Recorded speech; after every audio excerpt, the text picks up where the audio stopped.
Good evening, everyone. आज इतने कम participants क्यों हैं? Are you all not interested in learning web development? I hope जितने भी participants हैं यहाँ पे they will ask their friends to join today's session as well because 3 दिन का session course है हमारा bootcamp का and you will get mark points if you have attended all the 3 sessions. So please ask your friends to join too.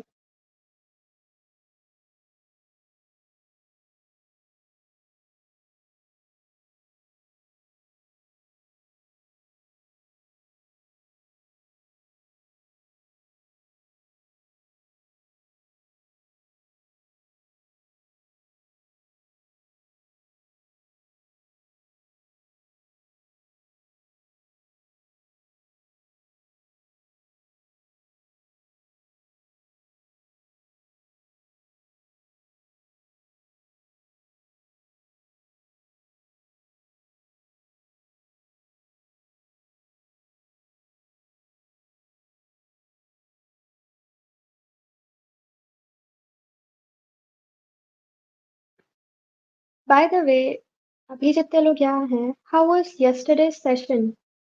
Any reviews for it? Our host want to know that. Right, Asif?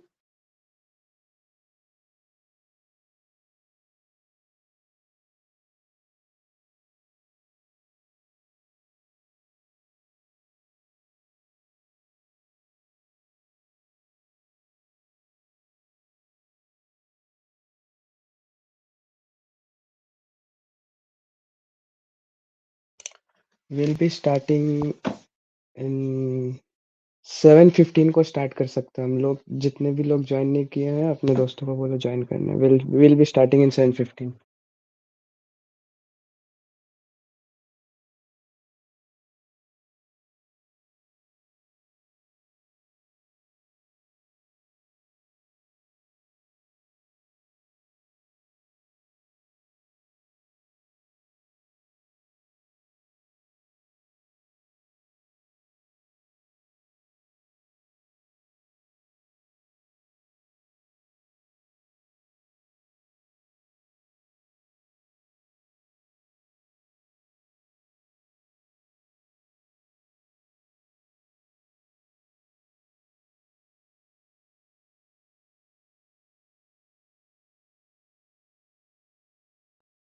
Mic on करके बोलो ना, हम लोग खा थोड़ी जाएंगे।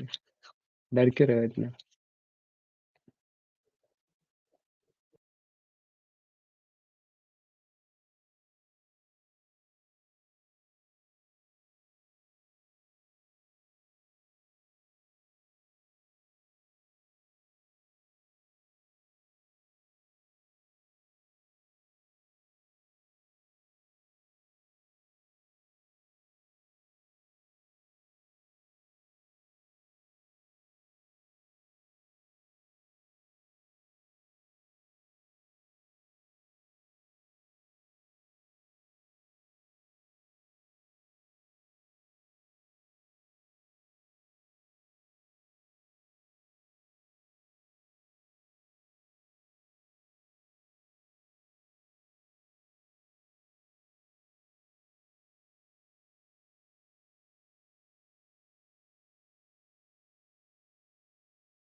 Yeah, hey everyone, good evening. Can you all hear me?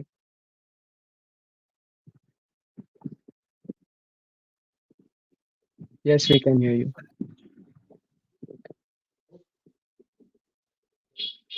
I just wanted to add, I don't know, but there has been a consistent pattern that people are not uh, joining in the second session and all. But mm, I don't know, man. App development is important. This is the easiest way of getting into it. What else is the major part of the AC demographic right now interested in? Web development only or other fields also? Cybersecurity, वगैरह. Do you all know? JDGC coding?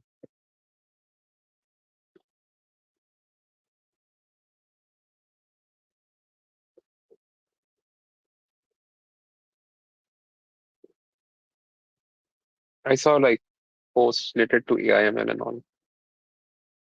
some days back. And there was a discussion also on it. Um, but the thing is, there are no entry level roles in IML. People don't realize that. If you want a job fairly early in your career, you have to do application development, and that is mostly going to be on web, and these things are important. So no matter how much CS you study, this is the way to enter the uh, domain. AIML is something that's crazy hard to get into. You have to go through a lot of college, PhDs, masters, and then you'll get a proper AIML job, which will be mostly research heavy. App development is the way to go. Just wanted to add this.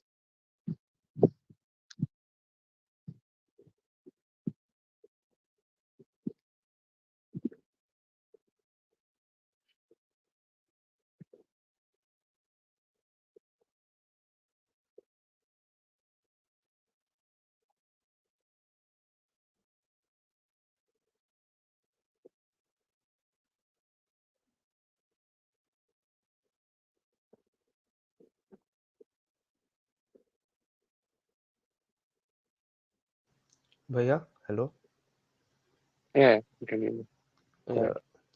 भैया my skills tech skills are Python for backend Django and for front end React. So Hmm.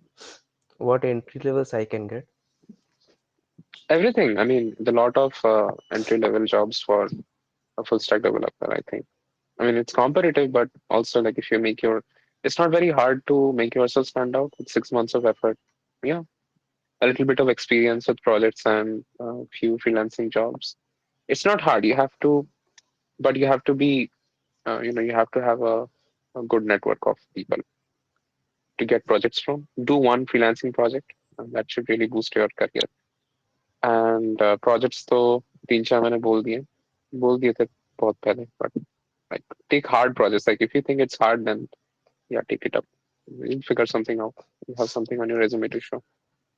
And these two things are easy. Like another than that, if you're having like full stack experience, that's great already. So just focus on projects and experience, I'll say for now. It applies to Okay. everyone, by the way. First year, second year, third year, fourth year. Anyone who's looking for a job right now, a decent job, you know, that pays decently, I think full stack is the very easy way to get into the domain. It is CS domain. Then you can switch your career if you want. But if you are like a hardcore IML fan or cybersecurity fan, I mean, for cybersecurity also you have to know full stack because you cannot exploit a vulnerability unless you understand uh, what the vulnerability is about, how to exploit it. It is ultimately going to be through JavaScript and Python and whatnot, right?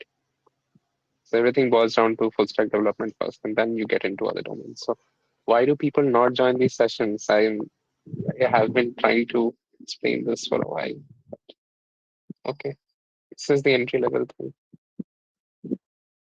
Call your friends, guys, whoever is missing in the chat.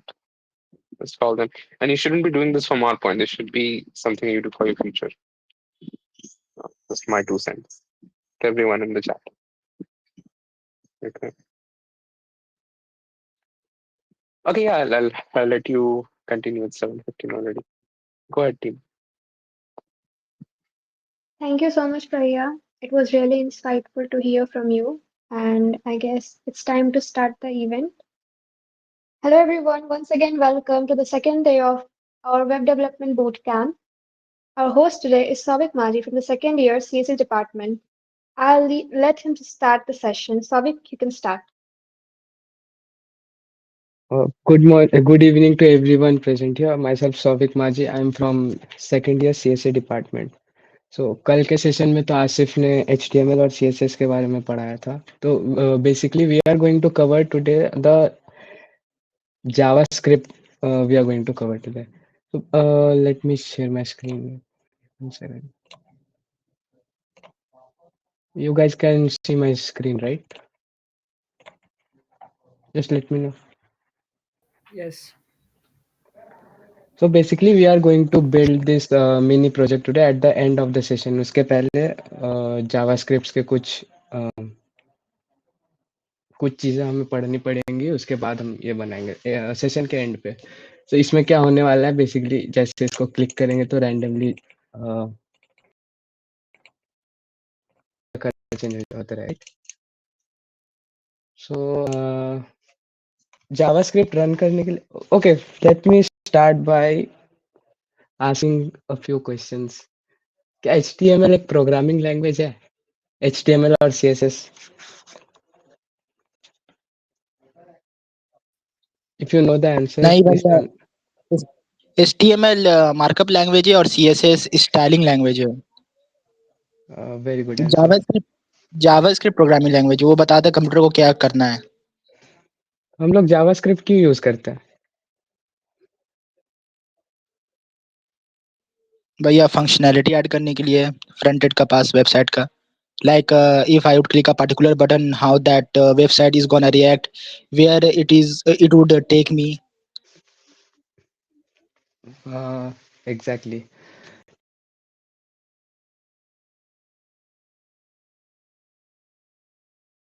Website के अंदर का कुछ भी activity को upgrade मतलब उसमें add करने के लिए भी यूज कर सकते हैं JavaScript.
I guess Savik is having some network issue.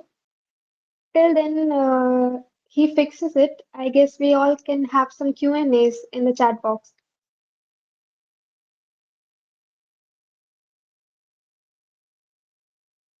You all can drop your questions. Am And I audible? yes, Savik, you're audible. कहाँ तक सुनाई दिया था? बोल सकता कोई? Okay, I need to fix. Wait a minute.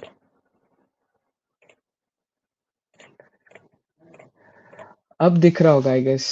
अब screen दिख रहा है? हाँ ठीक है। Okay, my bad. So do I need to repeat this? Okay, I'll repeat quickly. So यहाँ पे हम लोग एक वेरिएबल डिफाइन किया let a equals to 5. Print करवाने के लिए जैसे हम बोले कि console.log यूज होता है, तो console.log में a का वैल्यू पास किया तो a का वैल्यू प्रिंट हो गया. So now let us define a variable b equals to 8. So if we try to print the value of b, we'll get it. Now just I was speaking कि हम लोग late कहाँ पे use करते हैं, जहाँ पे वैल्यू चेंज होगा. So if I write a equals to, a का वैल्यू अभी 5 है, अगर हम चेंज करके 6 लिखे फिर हम a को प्रिंट करें, सो a का वैल्यू चेंज हो जाएगा, 5 से 6 हो गया. ना व्हाट अबाउट कि अगर हम b को 9 हम कर दिए, तो यहाँ पे क्या आउटपुट आना चाहिए, कोई गेस करके बता पाएगा?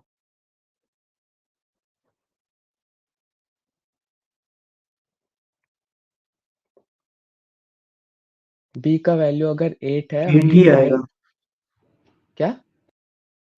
8 आएगा, 8. ओके देखते हैं. So we are getting an error, right? यहाँ पे क्या लिखा रहा है, assignment to a constant variable. So इसका मतलब यह है कि ये असाइन ही नहीं कर रहा है इस वेरिएबल को, क्योंकि ये एक कांस्टेंट वेरिएबल है, इसका वैल्यू हम लोग चेंज नहीं कर सकते. तो ठीक है. भैया अगर असाइन नहीं कर रहा, तो अगर जैसे b का वेरिएबल कांस्टेंट फिक्स करके 8 कर दिए, फिर उसको हाँ change to b equal to 9 करके फिर अगर प्रिंट करेंगे तो वो 8 ही प्रिंट करेगा ना. हाँ, प्रिंट कर 8 ही प्रिंट करेगा, वैल्यू चेंज नहीं हो रहा ना, वो असाइन नहीं हो रहा, उसका बात कर रहे हैं. अच्छा, बी का मैं वैल्यू तो 8 है.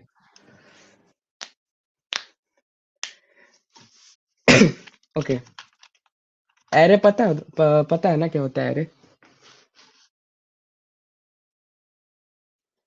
we will define an array const array equals to like 2 4 6 8.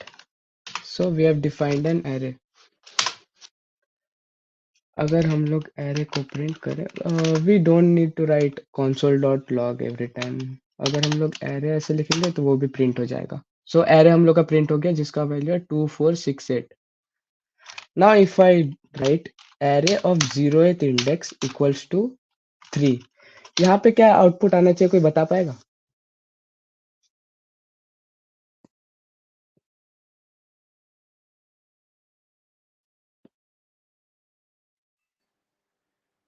पहले तो इसका वैल्यू असाइन करने देगा नहीं, और अगर प्रिंट करते हैं तो ऊपर वाला कांस्टेंट वैल्यू ही प्रिंट करेगा. वैल्यू असाइन नहीं करने देगा. नहीं तो एरे को अगर कांस्टेंट कर दिया तो फिर इसका वैल्यू जीरो टर्म का वैल्यू कैसे चेंज कर पाएंगे. चलो देखते हैं. array of 0 equals to 3 and now we are printing the array. देखो 0th पोजीशन का वैल्यू चेंज हो गया. तो फिर भैया कांस्टेंट करने का फायदा. एग्जैक्टली.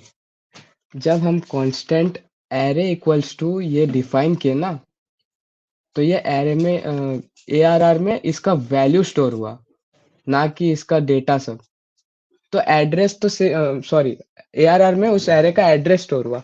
तो जब हम कॉन्स्ट एरे में वो स्टोर किए तो एड्रेस तो मेरा सेम ही रह रहा है ना. एरे ऑफ 0th इंडेक्स अगर हम 3 कर दिए तो एरे का एड्रेस तो चेंज नहीं हो जाएगा. नहीं. सो इसीलिए यहाँ पे हम लोग एरे को चेंज कर पा रहे, क्योंकि इसका एड्रेस तो कांस्टेंट रह रहा है. अब इसके अंदर जो भी वैल्यू चेंज हो उसको एड्रेस से कुछ फर्क नहीं पड़ता. ठीक है. Yes. Okay, let's refresh the page. Now we are going to learn about some string methods. we are defining a string let str equals to, suppose we are giving spaces hello. यहाँ पे अगर str को print करेंगे तो ये hello print होगा, जो जिसमें आगे 3 स्पेस है और पीछे 3 स्पेस है. Now if we are writing str.trim, right? इससे क्या होता है, str.trim से जो कोई भी स्ट्रिंग में आगे के ब्लैंक स्पेसेस और पीछे के ब्लैंक स्पेसेस ये रिमूव हो जाते हैं. So if we are printing this we are getting hello. आगे के 3 स्पेसेस चलेगा और पीछे के 3 स्पेसेस चलेगा. Okay. Now if we are doing str.toUpperCase, तो इससे क्या होगा, एक सेकंड,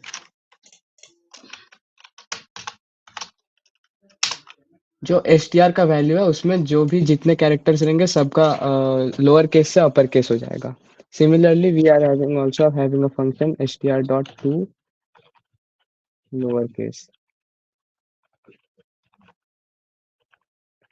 इसमें जो जितने भी वैल्यू रहेंगे सारे स्मॉल लेटर्स में हो जाएंगे. Okay. Now we are moving to index of.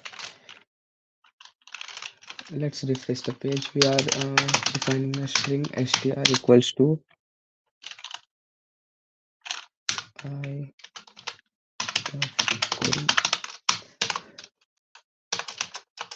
so str का वैल्यू है आई लव कोहली.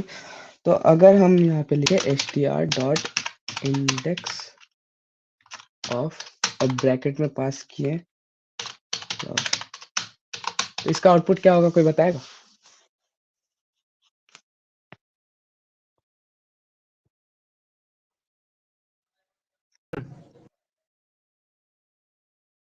दिख ही रहा, ऑब्वियसली 1 होगा. ये str.index ऑफ क्या करता है, it returns the first index of occurrence of some value in a string. मतलब अगर जैसे अगर यहाँ पे हम str इक्वल्स टू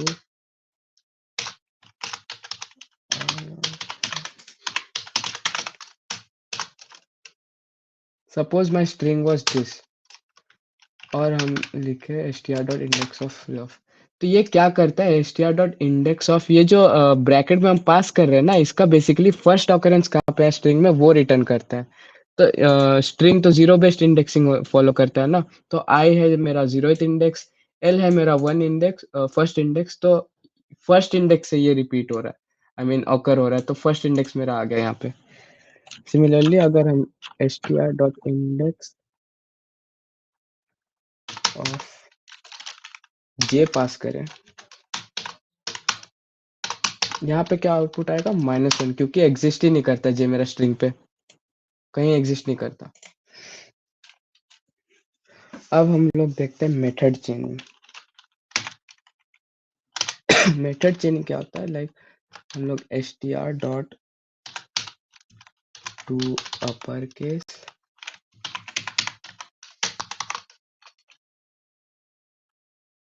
str.toUpperCase हम लोग कर दिए, एक सेकंड, हाँ टू अपर केस किए तो मेरा आउटपुट आएगा ये. अब अगर इस पे इसके ऊपर हम फिर से टू लोअर केस कर दिए,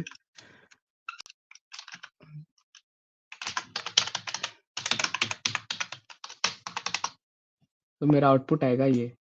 मेथड चेनिंग क्या होता है, एक स्ट्रिंग के ऊपर कोई ऑपरेशन परफॉर्म किए, फिर इसका ऊपर और एक ऑपरेशन परफॉर्म किया, तो ऐसे करके हम लोग ऑपरेशन परफॉर्म्स करते रह सकते हैं. इसको हम लोग बोलते हैं मेथड चेनिंग. यहाँ तक क्लियर है सबको? हाँ. Next we are moving to replace.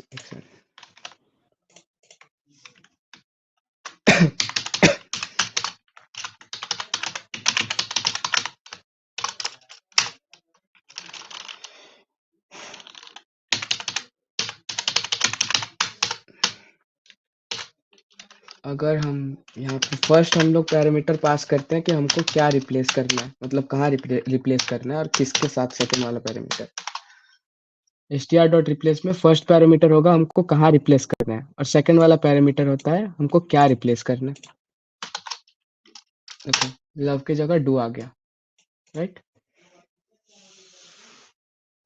अब आता है रिपीट वाला। Suppose str2 equals to null str dot repeat 4 str2। तो रिपीट वाला क्या करता है, एक स्ट्रिंग को जितने बार हम लोग काउंट पास करेंगे उतने बार ये रिपीट करके ये कर देता है, आउटपुट आ जाएगा इसका। तो ये रहा हम लोग का स्ट्रिंग का मेथड्स। अब हम लोग जाते हैं एरे के मेथड्स पे। एरे वाले मेथड्स पे थोड़ा हो सके तो नोट्स बनाते रहना, क्योंकि एरे वाले मेथड्स बहुत काम आते हैं। Let's define an array.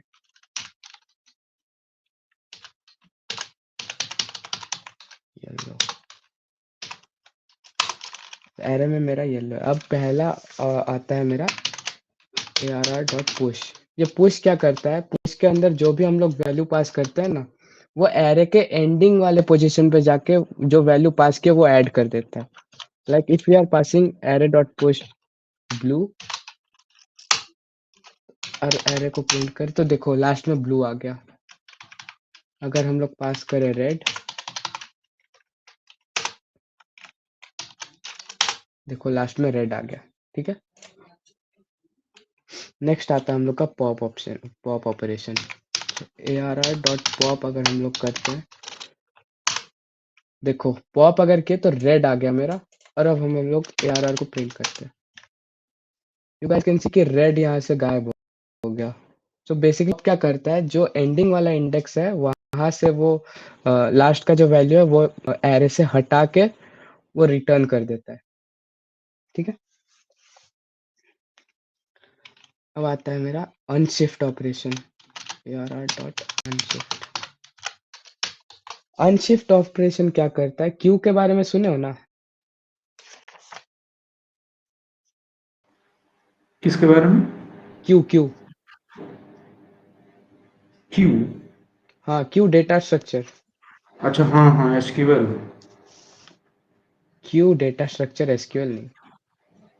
नहीं, तब नहीं लिया। ओके, बेसिकली क्यू में क्या होता है, वो एक first in first out data structure होता है। जो पहले घुसेगा वो पहले निकलेगा। तो अगर हम लोग अनशिफ्ट ऑपरेशन यूज करते हैं, अनशिफ्ट में हम लोग पास करते हैं, लेट्स पास पिंक।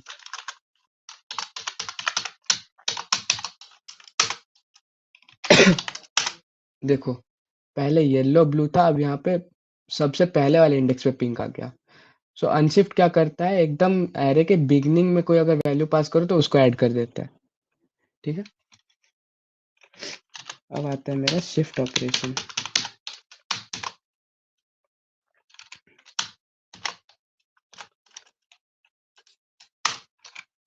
शिफ्ट में क्या हुआ, मेरा आउटपुट आ गया पिंक, और एरे को प्रिंट करके देखते हैं। देखो पिंक फर्स्ट वाले इंडेक्स पे था, अब यहाँ पे है ही नहीं। सो शिफ्ट वाला ऑपरेशन क्या करता है, पहले वाले इंडेक्स पे जाके उसको रिमूव करता है, उसका वैल्यू को रिटर्न करता है, फिर रिमूव तो कर ही दिया इसका, और क्या करना है। अब आते हैं हम लोग मेन फंक्शन एरे के। यार यार 4 6 8 10। एक होता है map function.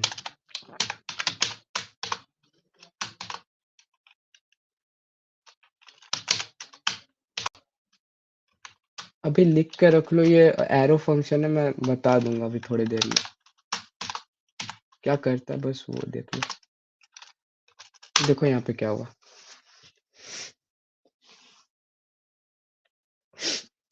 Basically map function क्या करता है, हर एक एलिमेंट को एक वन बाय वन एक्सेस करता है, और जो भी तुम कंडीशन पास करते हो, जस्ट लाइक यहाँ पे मैंने हर इंडेक्स का इंटू 2 कर दिया वैल्यू का। तो देखो 2 का 4 हो गया, 4 का 8 हो गया, 6 का 12 हो गया, 8 का 16, 10 का 20। तो मैप ऑपरेशन क्या करता है, हर एलिमेंट पे जाके उसका जो भी तुम कंडीशन पास करते हो वही वाला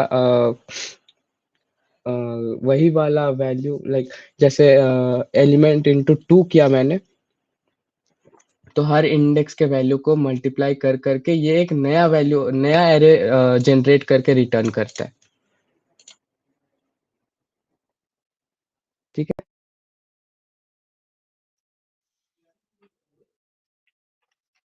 डाउट है किसी को?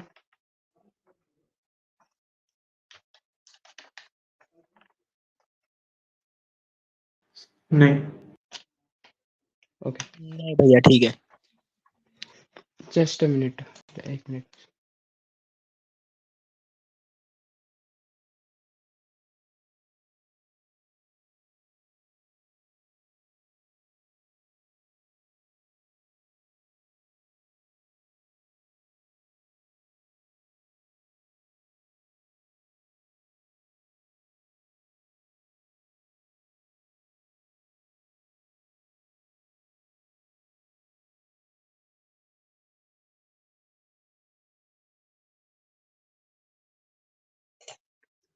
I am back.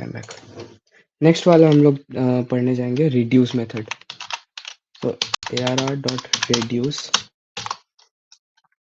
इसमें दो वैल्यू आता है, पहला आता है एक्यूमुलेटर, दूसरा आता है एलिमेंट।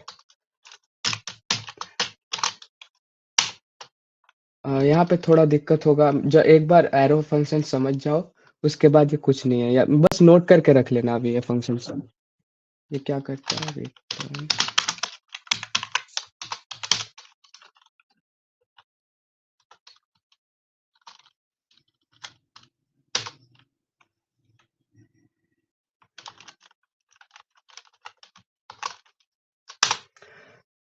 देखो इसमें क्या हुआ, ये arr.reduce मेथड जो है ना, ये पूरे एरे को एक सिंगल वैल्यू में रिड्यूस करने का ट्राई करता है। ये यहाँ पे एक आर्गुमेंट आता है एक्यूमुलेटर, और एक आता है जो हर इंडेक्स पे जो जो वैल्यू है। इस कॉल बैक में हम लोग रिटर्न कर रहे हैं एक्यूमुलेटर प्लस एलिमेंट, मतलब ये वाला जो जीरो हम लोग पास किया ये एक्यूमुलेटर का इनिशियल वैल्यू है।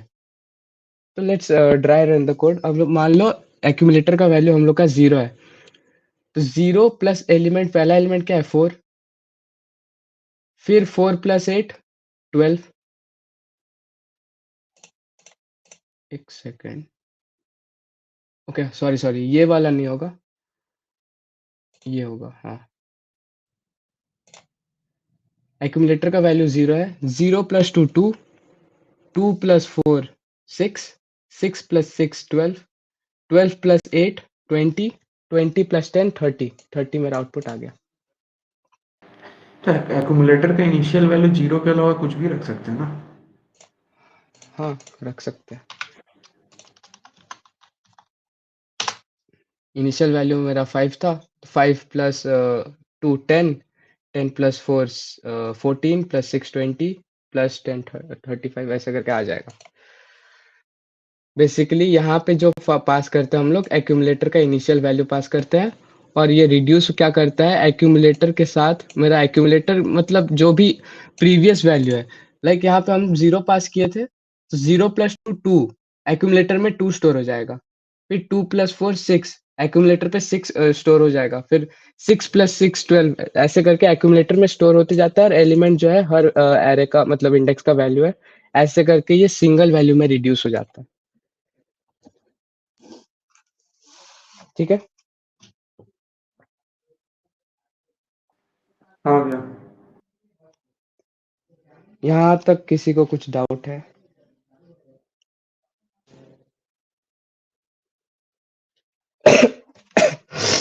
नहीं। नेक्स्ट हम लोग देखने वाले फिल्टर मेथड। 3 4 7 8 10 12 14 16,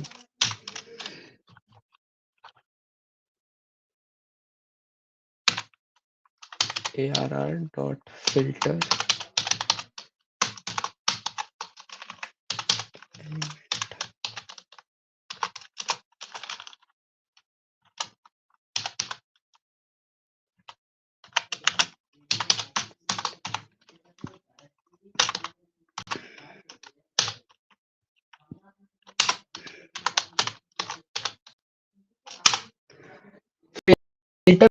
मेथड मेरा क्या करता है, मेथड में एक आर्गुमेंट आता है जो कि होता है ये एरे के हर इंडेक्स का वैल्यू। उसके बाद हम लोग इस फिल्टर में एक कंडीशन पास करते हैं। जो कंडीशन अगर सेटिस्फाई कर गया तो वो एक डुप्लीकेट एरे बनता है, उसमें स्टोर होते चलता है। लाइक यहाँ पे हम लोग यूज किए %2, ये पता होगा तुम लोग को, इवन नंबर फाइंड करने का कंडीशन है। तो क्या मेरा 3% 3 मॉड्यूलर 2 0 होता है? नहीं होता, तो वो नहीं आया एरे में। 4 मॉड्यूलर 2 0 आया, आ गया इसमें, इसलिए इस एरे में आ गया। 7 क्या मेरा इवन होता है? नहीं होता, इसलिए इसमें नहीं आया। फिल्टर का काम होता है कोई भी कंडीशन के बेसिस पे अगर हमको कुछ फिल्टर आउट करना होता है। जस्ट लाइक कैसे एग्जांपल दें, मान लो तुम 3 दोस्त जा रहे हो, एक का कोई मूवी देखने जा रहे हो तुम लोग। तुम दो दोस्त के पास आधार कार्ड पे 18+ ईयर्स लिखा हुआ है और एक के पास नहीं है। तो वो फ़िल्टर आउट करके 18+ वाले को अगर हम बोल दिए कि 18+ ईयर्स जिसका है वही जाके मूवी देख सकता है, तो वो हो जाता है फ़िल्ट्रेशन। सो यहाँ पे वही हम लोग कंडीशन पास किए थे कि अगर मेरा इवन नंबर है तो उसको ऐड कर दो नए एरे में। ठीक है?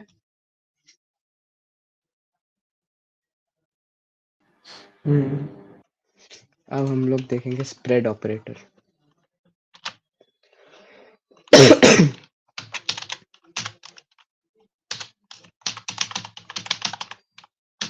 एरे में आ गया मेरा ये। अब स्प्रेड ऑपरेटर क्या करते हैं, हम लोग लेते हैं न्यू एरे,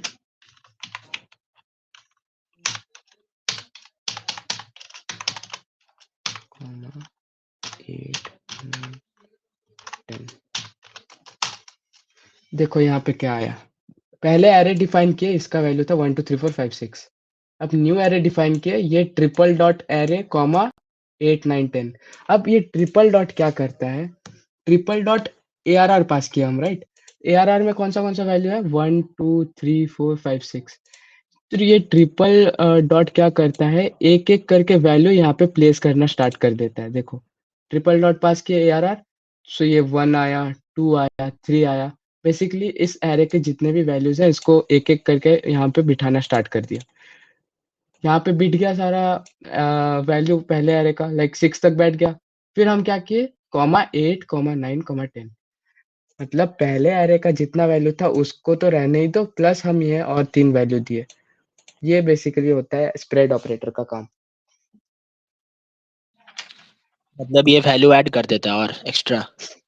एक्स्ट्रा नहीं, मतलब जो भी हम पास कर रहे हैं, जस्ट लाइक पहले एरे को हम पास किया ना, ट्रिपल डॉट कर दिए, तो ये जितना भी वैल्यू होता है ना वो एक एक करके प्लेस करना स्टार्ट करता है।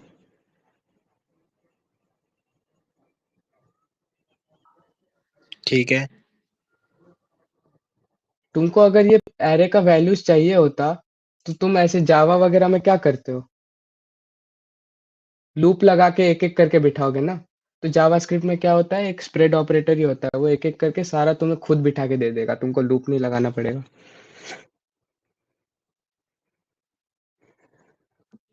ठीक है। इतना काफी था। अब हम लोग जाते हैं डॉम के ऊपर। डॉम का नाम तुम लोगों ने सुना है? नहीं भैया। ओके। डॉम बेसिकली हम लोग डॉम का फुल फॉर्म होता है डॉक्यूमेंट ऑब्जेक्ट मॉडल। डॉम क्या होता है, डॉम इज बेसिकली सारा HTML CSS का कोड जो है एक डॉक्यूमेंट में स्टोर होता है। जस्ट लाइक ये मेरा फाइल जो है ना, एक सेकेंड, यहाँ पे देखो HTML में मेरे पास क्या क्या है, एक div है, इसके अंदर एक h2 है, एक h1 है और एक बटन है। ठीक है, if we are writing console.dir document, देखो एक बहुत बड़ा सा कुछ आएगा यहाँ पे। ये बेसिकली डॉक्यूमेंट क्या होता है, HTML और CSS का पूरा कोड एक ऑब्जेक्ट के फॉर्म में स्टोर होता है। ऑब्जेक्ट क्या होता है, ऑब्जेक्ट इज बेसिकली अ की वैल्यू फॉर्मेट का एक डेटा होता है।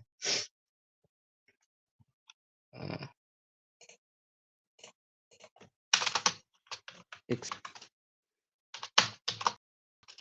ऑब्जेक्ट का की वैल्यू पेयर होता है, just like sorry id 1 name. तो बेसिकली ये सब की होता है और ये सब वैल्यू होता है, ठीक है। ऑब्जेक्ट इसको बोलते हैं हम लोग। तो बेसिकली डॉम के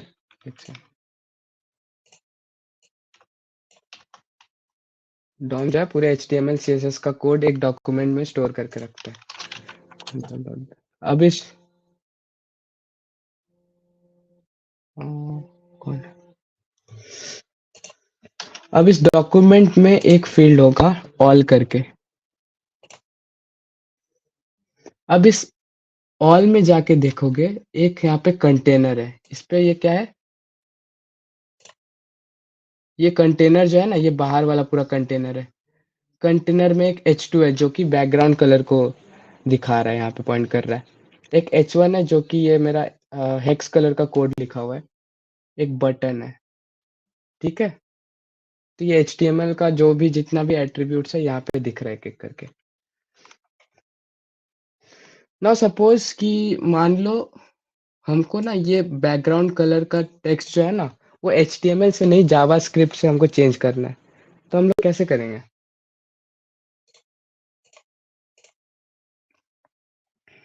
सबसे पहले तो हमको ये सिलेक्ट करना पड़ेगा ना कि हमको क्या मॉडिफाई करना है। इतना सारा चीज़ है, कंटेनर है, h1 है, h2 है, बटन है। सबसे पहले हमको इसको सिलेक्ट करना पड़ेगा। तो इसके लिए हम लोग क्या लिखेंगे? Okay, let me create a new file.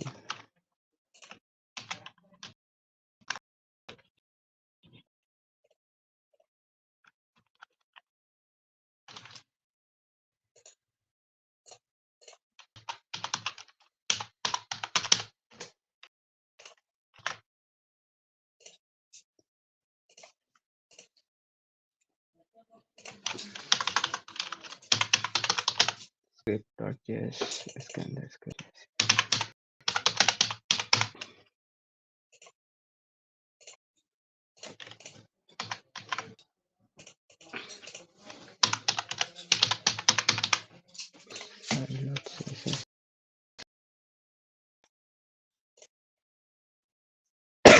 Okay.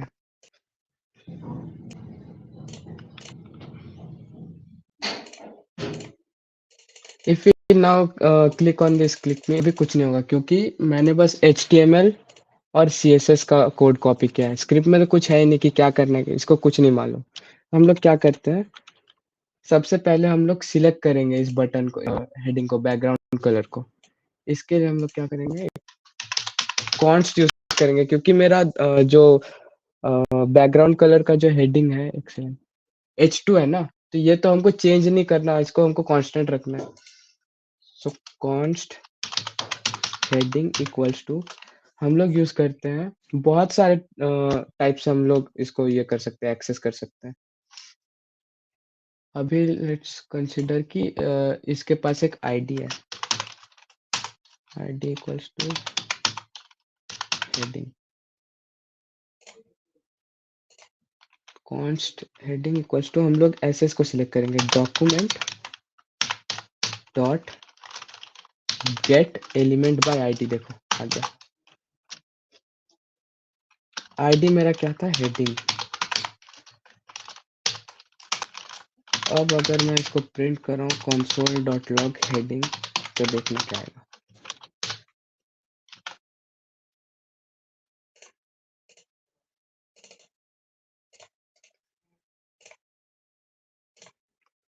देख रहे हो ये हेडिंग आ गया ना मेरे पास। सिमिलरली अगर हम लोग गेट एलिमेंट बाय आईडी ना करके हम लोग एक यूज कर सकते हैं, document dot query selector. Query selector में CSS में कल तुमको आई क्या बोलते हैं, आसिफ ने बोला होगा कि लाइक आईडी को हम लोग एक्सेस करने के लिए डॉट हैशटैग यूज कर सकते हैं, क्लास को हम लोग एक्सेस करने के लिए डॉट यूज करते हैं। सो सिमिलरली अगर हमको कोई एट्रीब्यूट हमको सिलेक्ट करना है, लाइक ये हेडिंग सिलेक्ट करना है, इसका आईडी क्या है, हेडिंग, तो हम लोग इसको ऐसे लिख सकते हैं, document dot query selector hashtag heading.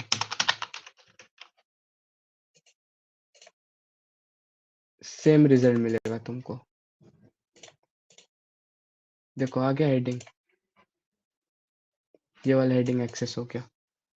So we will use get element by ID. अब हमको क्या करना है, इसका टेक्स्ट चेंज करना है ना। टेक्स्ट चेंज करने के लिए heading dot inner HTML equals to new heading.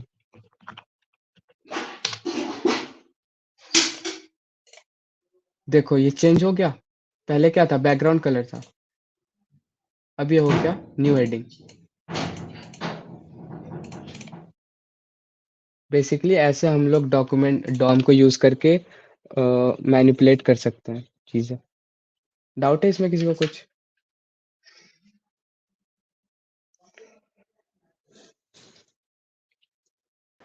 नहीं भैया। Okay,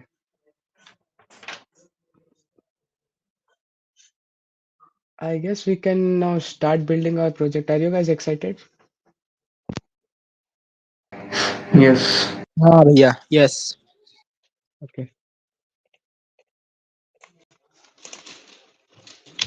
let's build the project from scratch. You guys can code with me, like साथ साथ में code कर सकते हो. Let's generate our boilerplate code. We are gonna give it a random.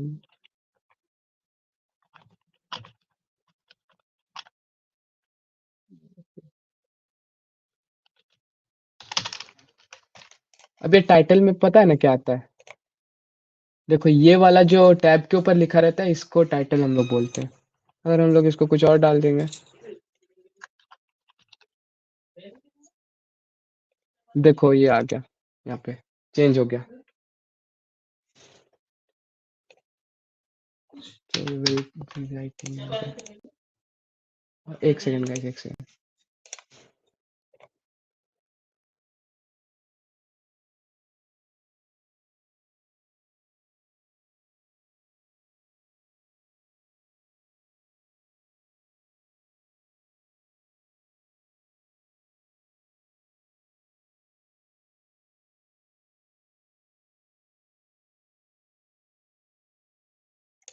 Okay guys, let's continue.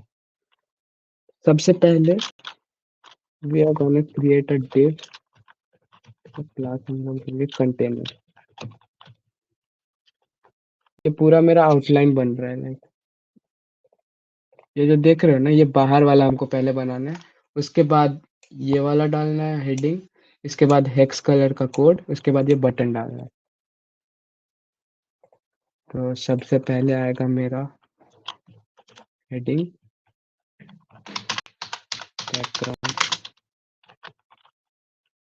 Colour, उसके बाद आएगा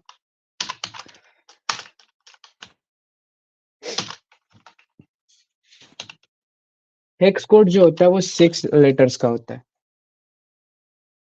इसको हम लोग एक आईडी दे देंगे, कलर कोड, और लास्ट में हम लोग का आ जाएगा बटन। बटन के अंदर क्लिक में लेट्स सी कि हम लोग का कैसा बना है।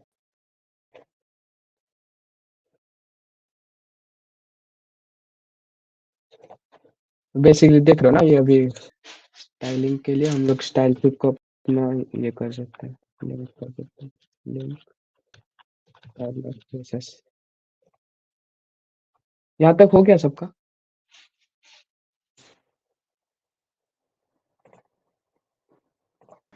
भैया थोड़ा रुक जाइए ना, कोड लिखना पड़ेगा इतना। ओके ओके,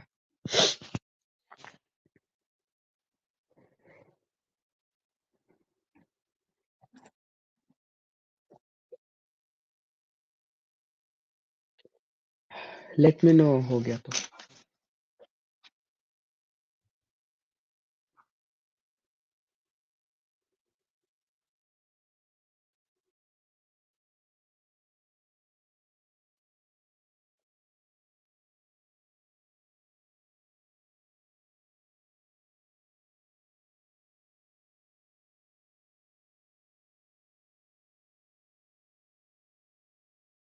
फंक्शंस के बारे में मैं कोड लिखते-लिखते ही बता दूँगा तुम लोगों को।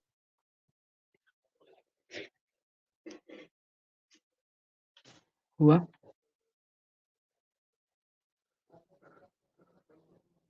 हेलो?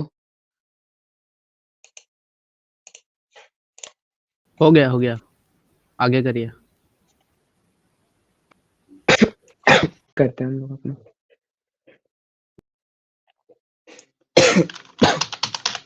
सबसे पहले हम लोग को बॉडी मार्जिन देना है 0, पैडिंग देना है 0. The font I will be using कौन सा था? I guess इनको UI करके था। ये था I guess.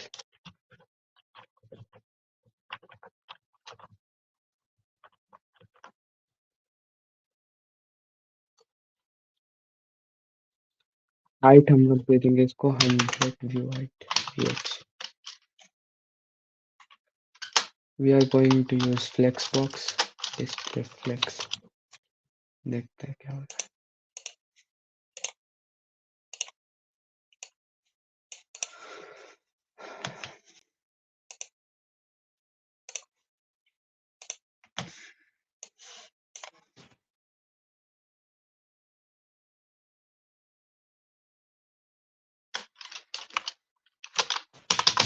Justify content center,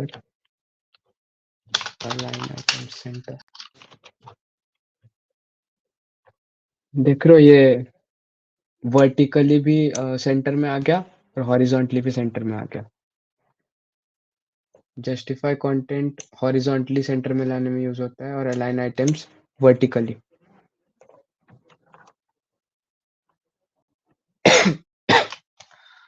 next क्या है? Container right. इसको हम लोग क्लास दिया कंटेनर, इसको हम लोग एक्सेस करेंगे डॉट कंटेनर से. Okay.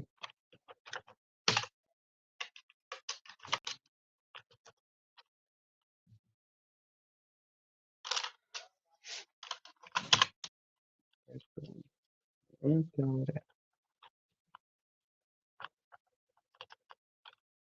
ओके सॉरी गाइस, गलत ब्रैकेट हो गया था.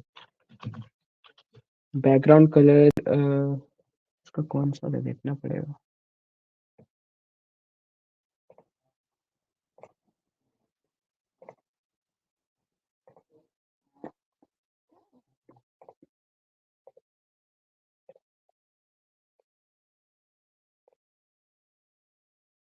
बैकग्राउंड कलर था RGB 255 255 0.9. ओके.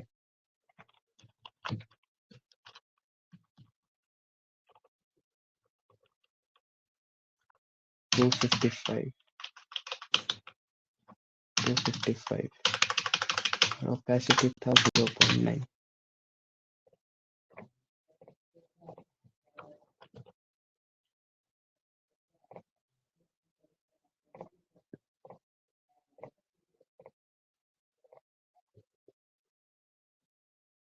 लोग इसको एक पैडिंग दे देते हैं पिक्सेल्स का.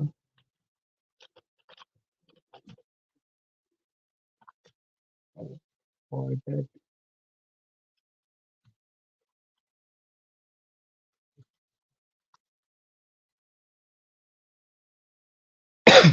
स्टाइलिंग अप्लाई हो रहा है. Black shadow. Let's give 0 pixel 15 pixels.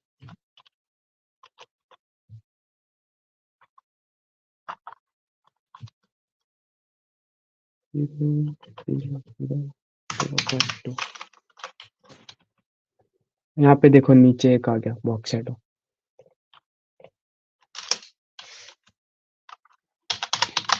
Text align centre. सारा टेक्स्ट सेंटर पे अलाइन हो गया. सॉरी. और इस कंटेनर को हम लोग एक विड्थ दे देते हैं 300 पिक्सल का।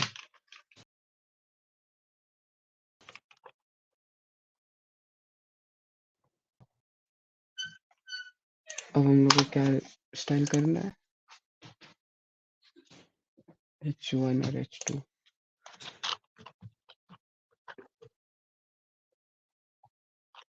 H1 का size, are you guys coding with me?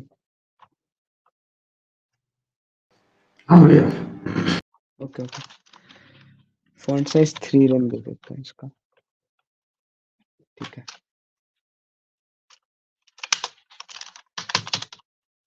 Margin typical 0 30 pixel 0, हाँ ठीक है।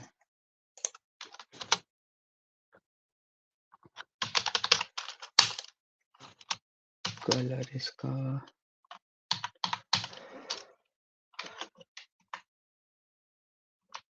सेम ही है, इसको भी नहीं अच्छा था।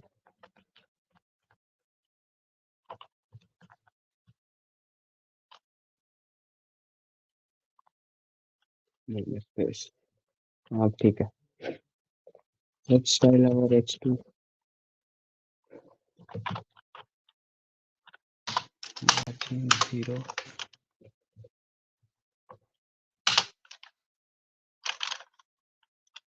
font size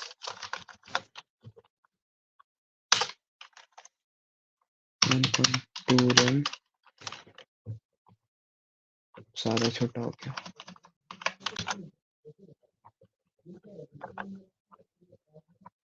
ठीक है।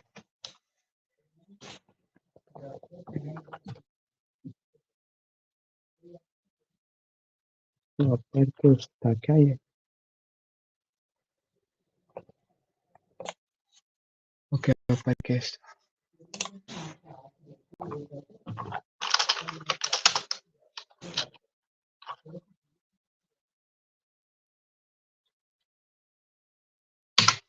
अपर केस के लिए हम लोग टेक्स्ट ट्रांसफॉर्म यूज करते, अपर केस छोटा करना पड़ेगा।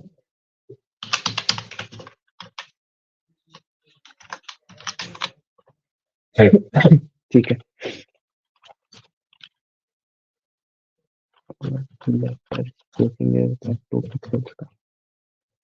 हाँ ठीक है। अब हम लोग का बच गया button, right.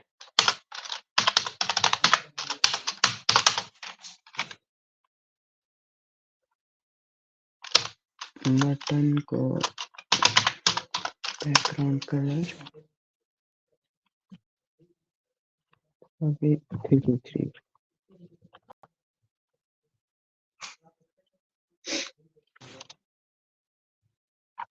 font size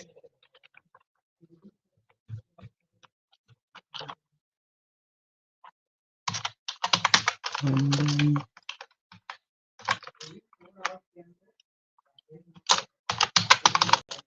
padding 15 pixels, 30 pixels.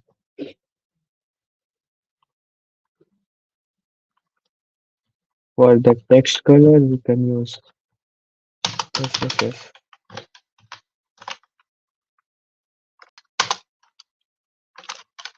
Border,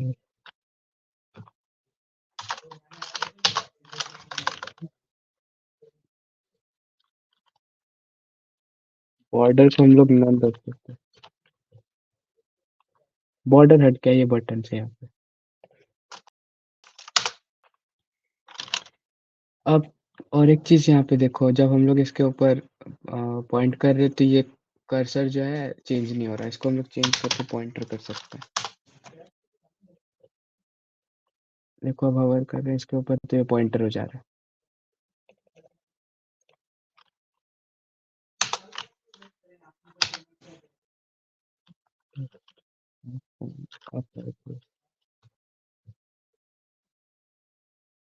Let's give it a border radius 5 pixels will be enough, I guess. ठीक है।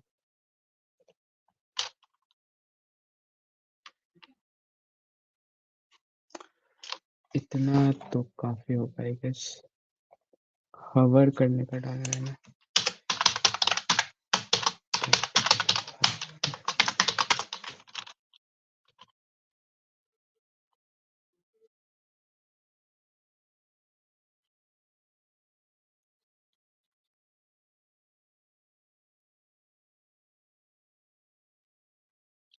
जी।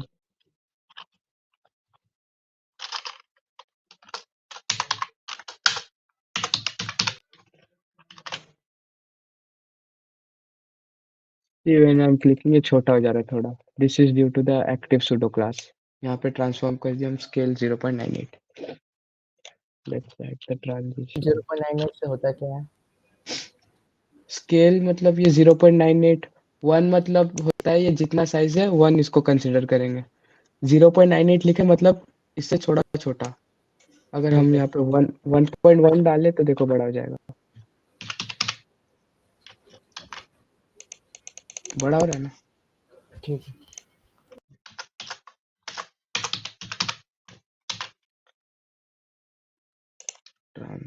ट्रांजिशन हम लोग का एक बैकग्राउंड कलर चेंज हो रहा है। एक सेकंड।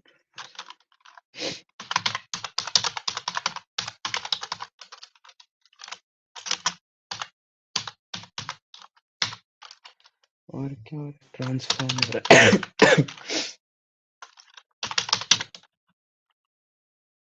ट्रांसफॉर्म 3.17 लेना पड़ेगा। देखो अब थोड़ा धीरे हो रहा है, पहले अचानक से हो रहा था।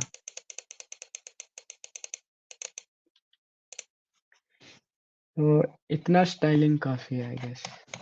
यहाँ तक हुआ तुम लोग का? हाँ भैया। Okay now let's add the functionality. Script हम लोग हमेशा जावास्क्रिप्ट फाइल को एकदम HTML फाइल के एंड पे लिंक करते हैं। script.js।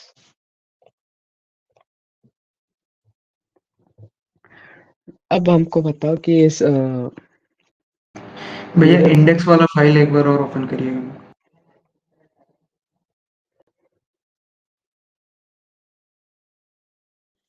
ठीक है भैया। अब हमको बताओ इस पूरे वेब पेज में हमको किस किस चीज पे डॉम का मैनिपुलेशन अप्लाई करना है।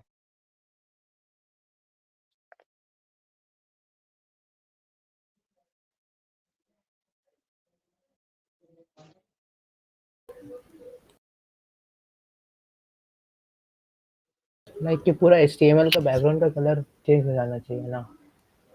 हाँ तो इसमें देखो HTML क्या हो रहा है, बॉडी पर करना होगा, क्या क्या चेंज हो रहा है, क्या लग रहा है तुमको? टेक्स्ट भी चेंज हो रहा है क्योंकि मतलब हाँ तो जिस वो देख कलर के का टेक्स्ट पर अब वो चीज़ आ जा रहा है। मतलब एक तो मेरा ये चेंज हो रहा है और एक कलर मेरा कोड पूरा बॉडी। हाँ और एक पूरा बॉडी का कलर चेंज हो रहा है ना। और एक चीज हो रहा है जब ये बटन क्लिक कर रहे हैं तब मेरा चेंज हो रहा है, मतलब इस बटन को भी एक्सेस करना पड़ेगा ना हमको। हाँ। Let's start by accessing the button. Button equals to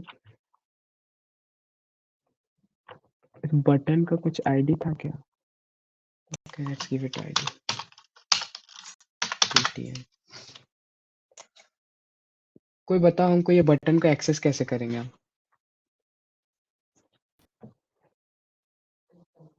क्या?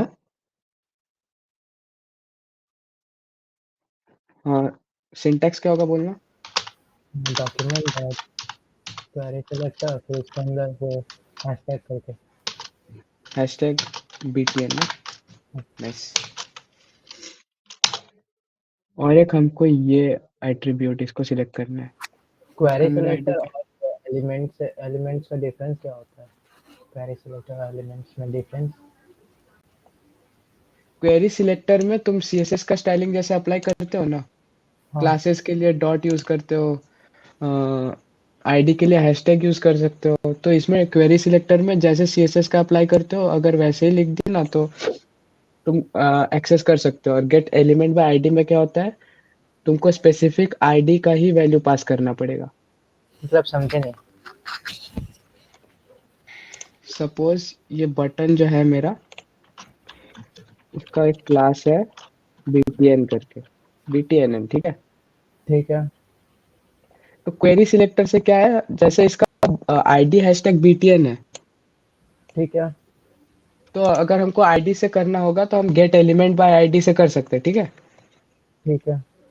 अगर हमको मान लो क्लास वाला से सिलेक्ट करना तो हम क्या करेंगे, डॉट btnn। हाँ ठीक है।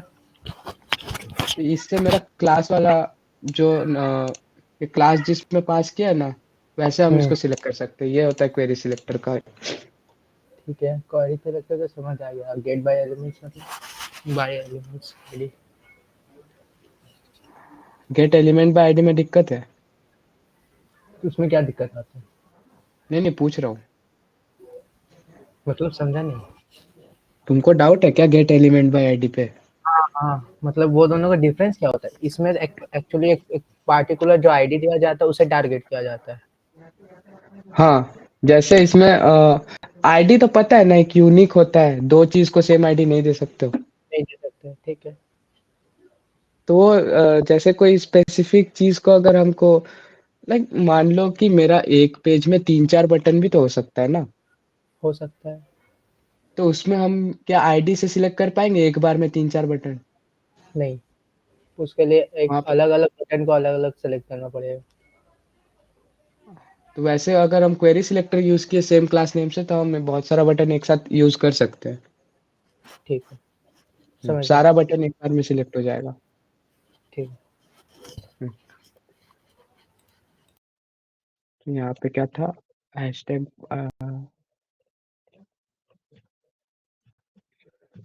Hashtag BTN. और एक हमको ये वाला सिलेक्ट करना है, इसको नाम देंगे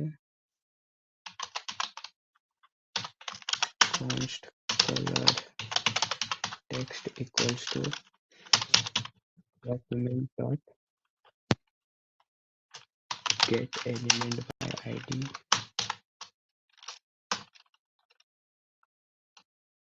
क्या था, कलर कोड था ना।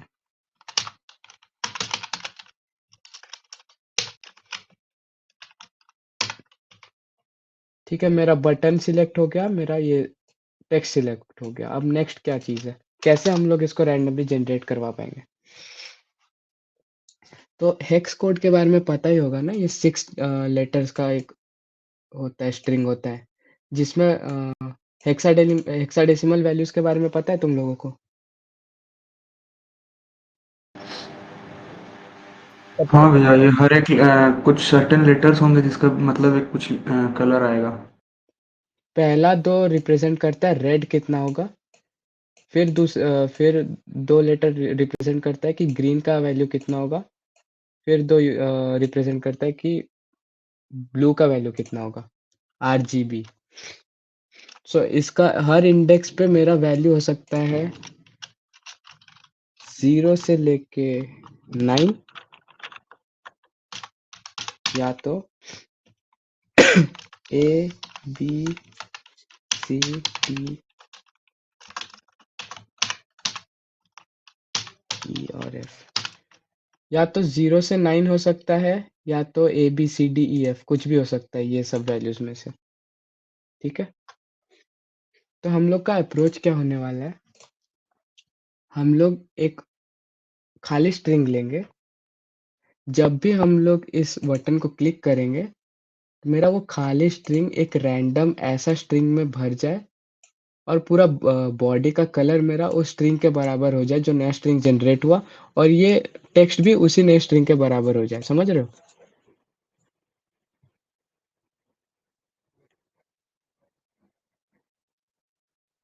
किसी को क्या डाउट है बोले क्या इसमें? भैया, एक बार और? जैसे भी पहले होता था ना, क्या?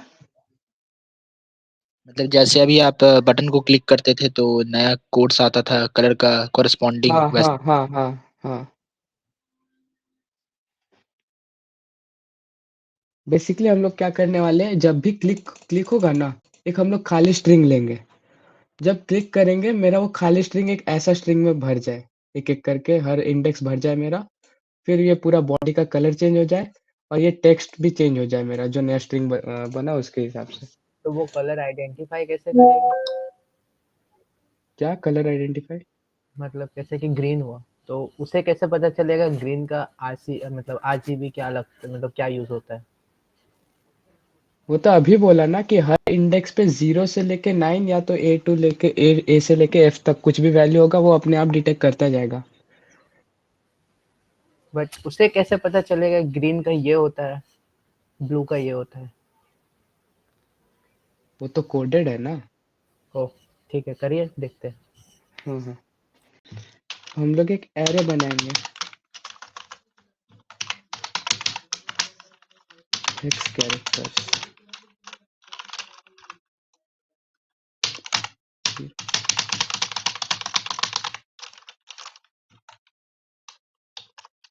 ए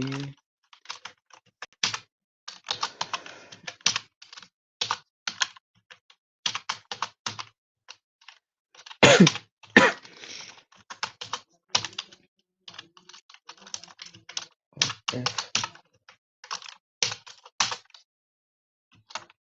अब आते हैं हम लोग इवेंट लिसनर्स पे। इवेंट लिसनर्स क्या होता है, कोई बोल पाएगा? सुने हो कभी इवेंट लिसनर्स?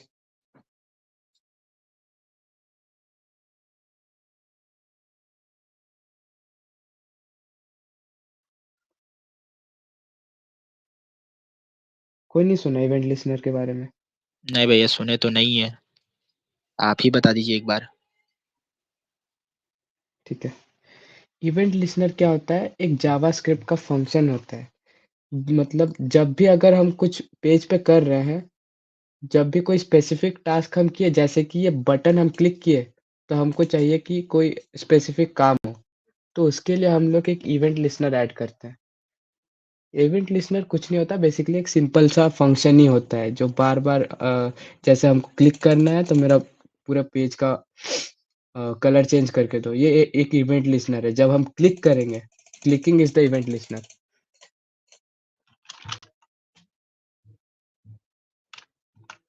हम लोग बटन को एक्सेस किए थे ऐसे, button dot add event listener.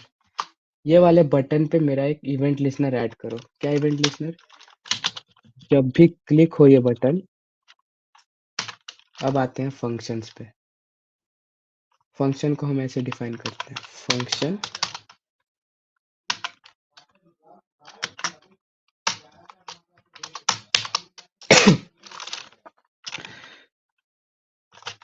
एक हम लोग लेते हैं खाली string, let hex colour equals to hashtag. अब इसमें इस हेक्स कलर वाले स्ट्रिंग में मेरा एक एक करके ये पूरा जनरेट होगा। कैसे होगा वो देखते हैं आगे। हेक्स कोड 6 डिजिट्स का होता है ना, तो हम लोग यहाँ पे लूप रन करेंगे 6 times. For let I equals to 0, I is less than 6, I plus plus।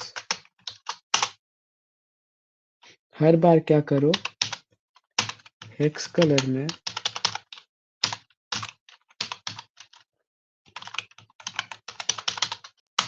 Add कर दो हेक्स कैर। ये जो एरे बना है इसमें मेरा सारा हेक्साडेसिमल वैल्यूज है, इसमें ऐड कर दो एक मैट डॉट रैंडम फंक्शन। एक रुको, एक second, okay let me explain that first. एक फंक्शन बनाते हैं गेट रैंडम नंबर।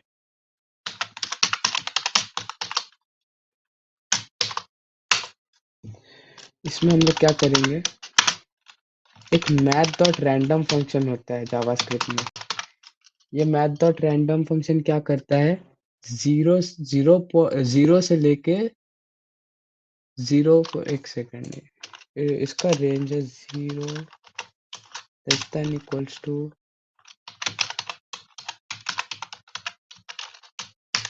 1। 0 और 1 के बीच में कोई भी एक रैंडम वैल्यू जनरेट करता है। या तो ये 0.999 हो सकता है, 0.8787 हो सकता है, 0 हो सकता है, 0.1 हो सकता है, कुछ भी हो सकता है। तो इस वाले फंक्शंस को हम लोग यूज करने वाले हैं। हम लोग क्या करेंगे, math.random फंक्शन। अब हम लोग को तो 0 से लेके 10 तक 9 तक चाहिए ना, तो math.random फंक्शन जनरेट करता है 0 से लेके 1 तक, 1 को एक्सक्लूड करके। हम लोग इसको मल्टीप्लाई कर देंगे हेक्स कैरेक्टर डॉट लेंथ।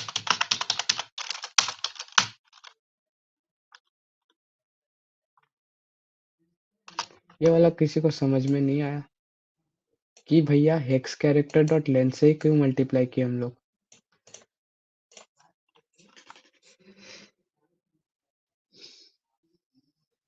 हर क्लिक पे उसका वैल्यू को चेंज करने के लिए। तो हेक्स कैरेक्टर डॉट लेंथ से ही क्यों, हम लोग 9 10 11 12 कुछ भी तो डाल सकते थे। तो आप तो वहां पे दे दिए ना math.random, उससे तो मिल जाएगा ना मल्टीप्लाई करने का डिजिट। मैथ डॉट रैंडम से तो 0 से लेके 1 का रेंज में आएगा। तब नहीं पता, तब आप ही बताइए। ये हेक्स कैरेक्टर में मेरे पास 16 इंडेक्सेस है मेरे पास।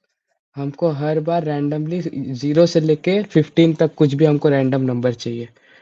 तो फॉर्मूला ये होता है, मान लो तुमको 10 नंबर चाहिए, तो मैथ डॉट रैंडम इंटू 10 कर दो। जितना नंबर चाहिए उससे मल्टीप्लाई कर दो और इसका फ्लोर ले लो।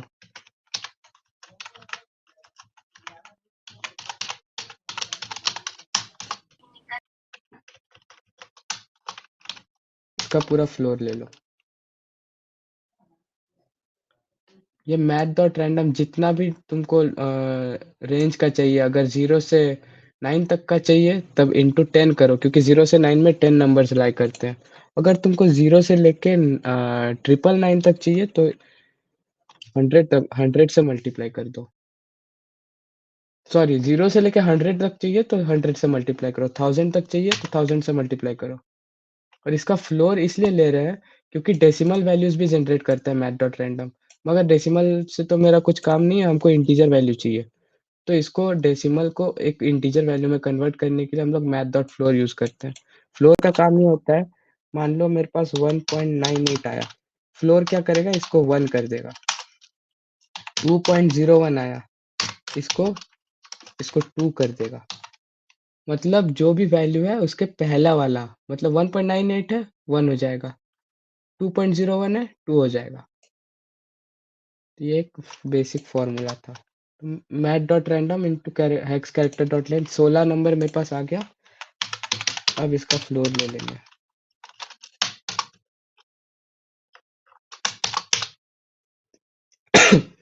अब ये गेट रैंडम नंबर क्या करता है, एक 0 से लेके 16 तक कोई भी रैंडम नंबर जनरेट करके देता है।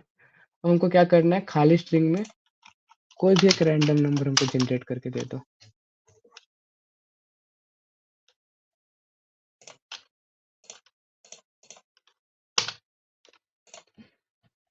ये क्या करेगा, हेक्स कलर पहले हैशटैग था, फिर एक बार 1 बाय 1 करके ये एक ऐसा फॉर्मेट में स्ट्रिंग जनरेट हो जाएगा। क्योंकि हम लोग 6 बार लूप रन किए, पहला लूप में ये वाला भरेगा, दूसरा लूप में ये वाला भरेगा, सेकंड वाला इंडेक्स, ये फर्स्ट वाला इंडेक्स, उसके बाद वाला में ये भरेगा, फिर ये भरेगा।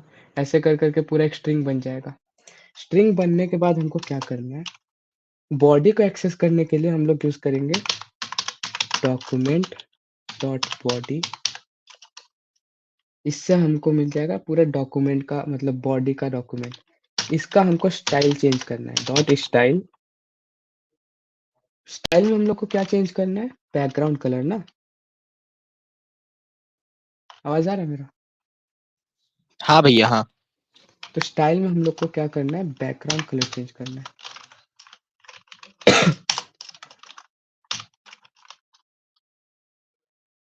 तो हेक्स कलर हो जाएगा। अब तुम लोग पूछे नहीं कि भैया सीएसएस में तो हम लोग इसको ऐसे लिखते थे, बैकग्राउंड कलर ऐसे करके लिखते थे, तो इसमें हम लोग कैमल केस में क्यों लिख रहे हैं? बेसिकली जावास्क्रिप्ट में जो भी सीएसएस का स्टाइल एट्रीब्यूट्स होता है, वो अगर हाइफन हाइफन वाला फॉर्मेट में होता है ना, तो जावास्क्रिप्ट में वो कैमल केस वर्जन में कन्वर्ट हो जाता है। तो बैकग्राउंड कलर को जैसे हम लोग यहाँ पे कहाँ यूज किए, ये देखो यहाँ पे बैकग्राउंड कलर हाइफन से यूज किए ना, तो जावास्क्रिप्ट में वही कैमल केस में हो जाएगा। पहला लेटर सारा स्मॉल, फिर दूसरा लेटर का पहला अल्फाबेट बड़ा हो जाएगा। तो इसमें मेरा डॉक्यूमेंट डॉट बॉडी से मेरा बॉडी एक्सेस हो गया। बॉडी का स्टाइल में जाके इसका बैकग्राउंड कलर को हेक्स कलर से अपडेट कर दो, तो इससे मेरा ये हो जाएगा। होता है क्या, देखते हैं। कुछ नहीं हो रहा अभी।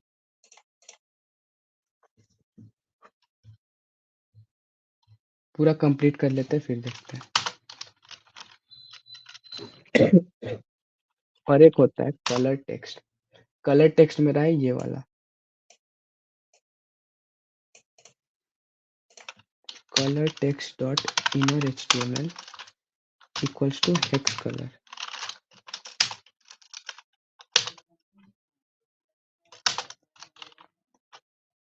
इससे क्या हुआ, कलर टेक्स्ट का जो इनर एचटीएमएल है, मतलब ये जो पूरा इसका एचटीएमएल है, इसको अपडेट कर दो नए वाले कलर के साथ।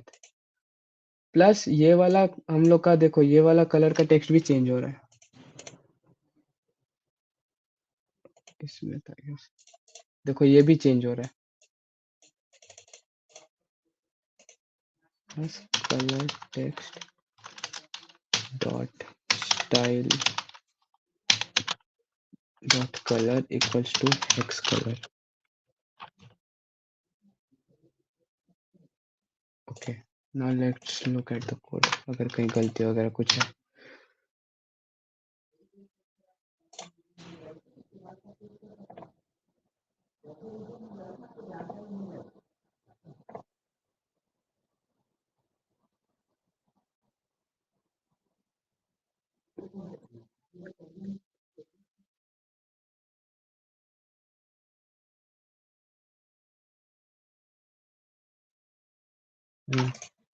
आई गेस इधर तो सब ठीक है, चलना चाहिए।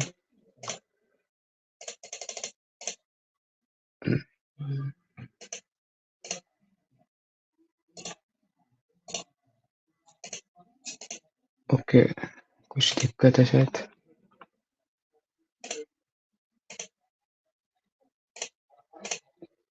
Undefined undefined undefined.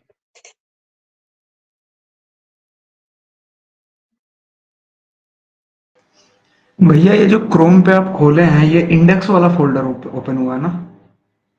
हाँ हाँ, मेरा तो सही है, हैशटैग FFFF ही आया। उसको बटन को क्लिक करके देखो ना एक बार। क्लिक किए भैया, लेकिन कुछ चेंज हुआ नहीं। अनडिफाइंड भी नहीं आ रहा है। नहीं नहीं। ओके, देखते हैं कहाँ पे दिक्कत है। I 0 less than 6, x carry equals to 0 1 2 3 4 5 7 9 A B C D E F।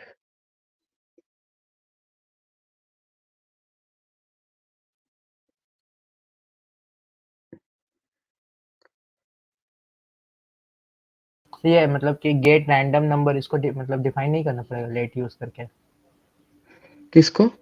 ये जो गेट रैंडम नंबर है, इसको ये किसी नहीं,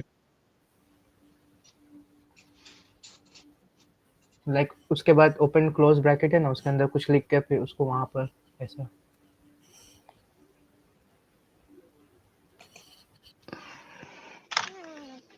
let's print the X color।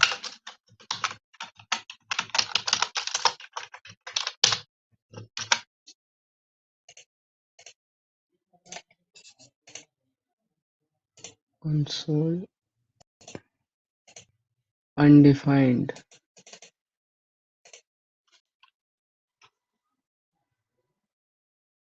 X dot get random number। मतलब कि हेक्स कलर का जो वैल्यू वो हैशटैग है ना, वो तो जीरो नहीं है।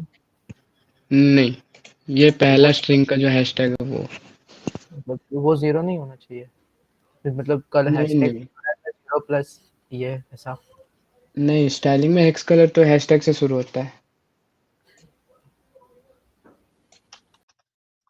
आई गेस इसमें दिक्कत है क्या? Quick debugging session guys, chat GPT. वही वो चेक करना सेमी कॉलन मिसिंग है क्या? एक second. Colour text dot style dot colour is equals to whatever, उसमें चेक कर। अब वहाँ पर एक वहाँ पर सेमीकोलन नहीं था मेरे ख्याल से। ये किसमें हाँ थर्ड वाला उसके नीचे देख। Colour dot style dot colour equals to hex colour वाला। हाँ हेक्स वहाँ कलर के बाद सेमीकोलन। हाँ देख ले भाई, पता नहीं मेरे को। इससे कुछ होगा क्या? एक मिनट। ना ना ना, देखते हैं चैट जीपीटी कह रहे हैं।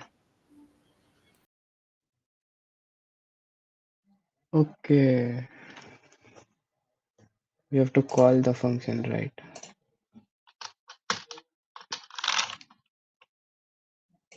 Silly mistake. हो गया। कुछ इश्यू नहीं था, इधर इधर फंक्शन को कॉल करना भूल गया था। मतलब उसके फंक्शन के अंदर जो ओपन क्लोज है वहाँ पर हम लोग कुछ अधिक डाल सके तो, जैसे कि फॉर एग्जांपल कलर, तो उससे क्या होगा? हाँ वहाँ पर यहाँ पे कलर लिख देंगे तो उससे क्या होगा? कलर का जरूरत नहीं है ऐसे। मतलब नहीं, फॉर एग्जांपल मैं वहाँ पर कुछ लिख दूँ तो उससे होगा क्या? यहाँ पे हाँ। कलर कुछ नहीं होगा, इसमें क्या होगा? तो ऊपर में कलर को मुझे तो देना, यूज नहीं किया यहाँ पे। वो ओपन क्लोज के अंदर कुछ लिखने से कुछ होता भी है कि नहीं होता, वो पूछना चाह रहा हूँ। वो होता है आर्ग्यूमेंट्स। फंक्शन के अंदर कोई चीज का अगर तुमको काम है तो ही तुम उसको पास करते हो। लाइक अगर हम डालें function sum a comma B, ये रिटर्न करे हमको a प्लस बी, तब हमको ये यूज करना ए पड़ता और है। बी को कॉल कर रहे हैं, मतलब ए और बी को कॉल कर रहे हैं मतलब कि फॉर एग्जांपल ए और बी का जो वैल्यू उसे हम लोग कॉल कर रहे हैं, फिर उसे हम लोग ए प्लस बी करके रिटर्न कर रहे हैं। हाँ हाँ हाँ हाँ, सम अगर में सम 8,9 पास करोगे तो इसका आउटपुट आ जाएगा 17, तब हम लोग यूज करते हैं। तो मतलब इसमें उसके कुछ अंदर डॉट सम हम लोग करेंगे ना, मतलब कंसोल डॉट लॉग पे हम लोग करेंगे तो उसके अंदर सम प्रिंट करेंगे ओपन क्लोज दे करके। किसमें? हाँ, जैसे इसमें कि मैं कंसोल डॉट लॉग प्रिंट करने के लिए कंसोल डॉट लॉग। तो इसमें किसी को कुछ कुछ भी डाउट है कि भैया कैसे क्या हुआ, कुछ समझ नहीं आया? भैया, अभी अगर जैसे वेबसाइट ओपन की है तो क्लिक हाँ, भी कर रहे हैं तो आपका कलर चेंज कर रहा है बैकग्राउंड का, मेरा क्यों नहीं कर कुछ इश्यू होगा, मैं भी स्क्रीन शेयर कर सकते हो? रहा? एक सेकंड भैया, देखते हैं।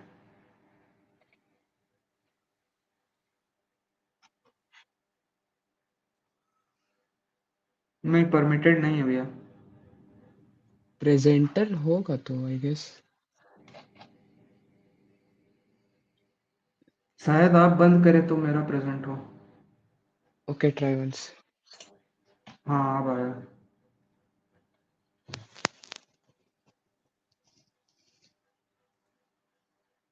शेयर करो।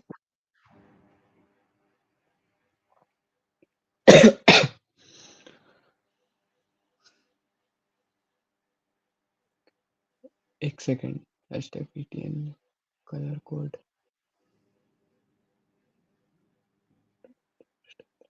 बैकग्राउंड कलर का सी कैपिटल होगा, document dot style dot background colour. भैया line number document 12, line number 12 C capital होगा। हाँ, अब देखो।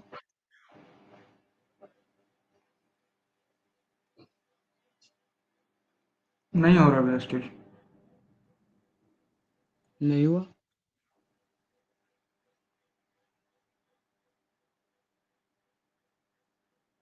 रन किए तुम? एक स्क्रीन में दिखा? सेकंड। हाँ, वो पूरा ये किया हुआ था ना।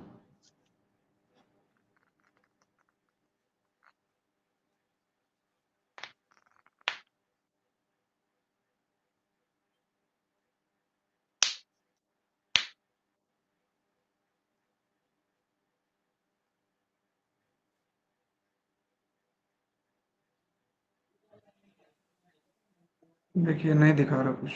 नहीं हो रहा, दिखाओ कोड दिखाओ। document.body.style HTML दिखाना एक बार।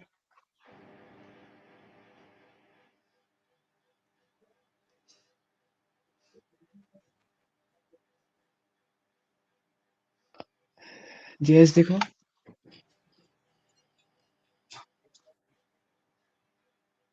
JS अच्छा sorry. dot random into xchar dot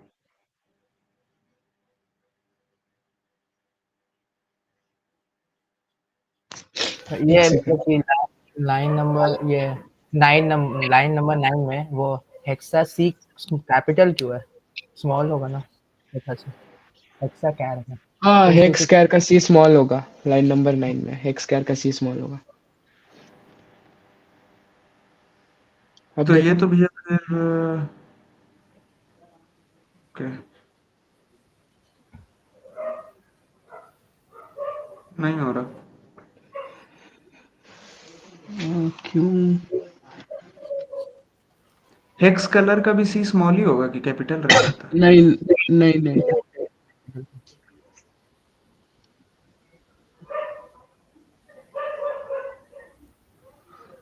chat GPT करो ना।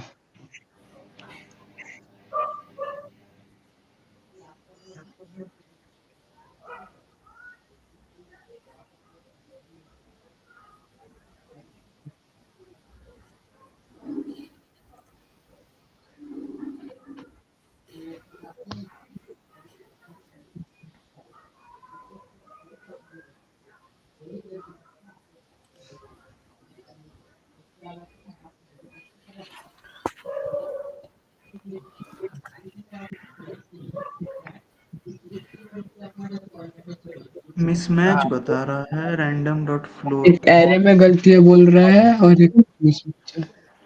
यहाँ पे। वो एक खाली स्पेस है। एरे में खाली स्पेस है कहाँ पे? 4 के बाद। ये तो स्पेस छोड़ दे, खाली स्पेस नहीं रख सकते नहीं हैं? नहीं, एरे के अंदर 4 के बाद देखो एक खाली स्पेस है। अच्छा ओके।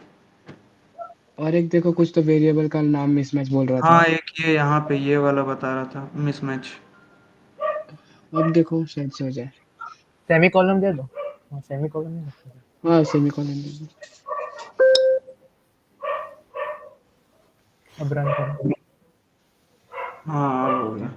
ओके ठीक है। Okay.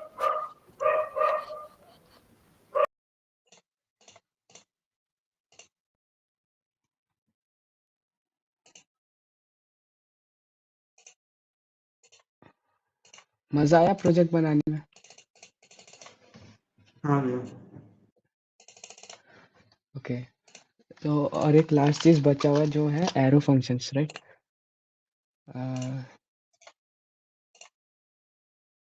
Basically arrow functions functions का ही सिंप्लीफाइड वर्जन होता है कोड को छोटा करने के लिए। एरो फंक्शंस क्या होता है? हम लोग एरो फंक्शंस को एक वेरिएबल में स्टोर कर सकते हैं। Suppose const fun equals to arrow functions में एक ओपनिंग पैरेंथेसिस होता है, एक क्लोजिंग पैरेंथेसिस होता है, और इसको हम लोग एक एरो से बनाते हैं और इसके अंदर कुछ भी एक कंडीशन लिख देते हैं। तो बेसिकली ये स्ट्रक्चर होता है एक एरो फंक्शंस का। सपोज तीन क्यों ना, अच्छा const sum equals to a comma b, इसमें हम रिटर्न कर रहे हैं a प्लस b। अब हम अगर लिखें सम 8,7, देखो आउटपुट 15 आ गया। सिमिलरली अगर हम सम को एक ये हम लोग रिटर्न स्टेटमेंट यूज कर रहे हैं ना, ये रिटर्न स्टेटमेंट ना यूज करके भी लिख सकते हैं। const subtract equals to a comma b arrow a minus b।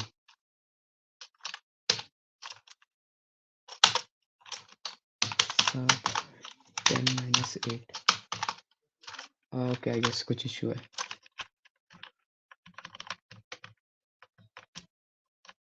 वो एक वेरिएबल में होता है। सॉरी गाइस, वो मैप वाले फंक्शन में जैसे हम लोग किए थे ना, arr.map एलिमेंट इनटू 2, ये वाला हम लोग यूज किए थे। सिंगल जब पैरामीटर रहेगा तब हम लोग रिटर्न ना भी लिखे तो चलेगा।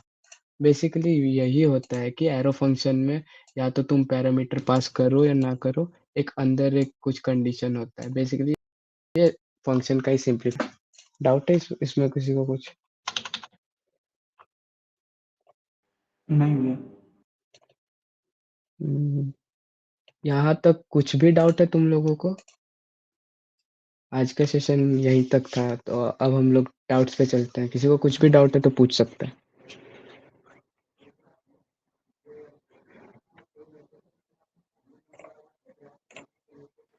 अच्छा भैया, ये सब लाइव सर्वर पे चल रहा था ना? हाँ, लाइव सर्वर पे चल रहा था मेरा।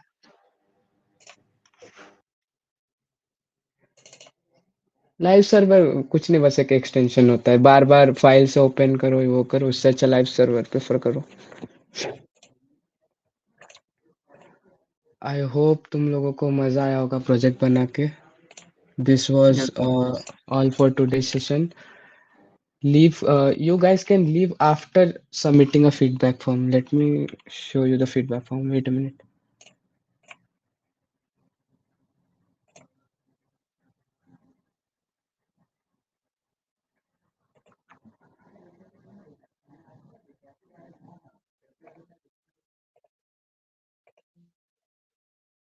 कोई फीडबैक फॉर्म शेयर करना, आसिफ शेयर करना एक बार।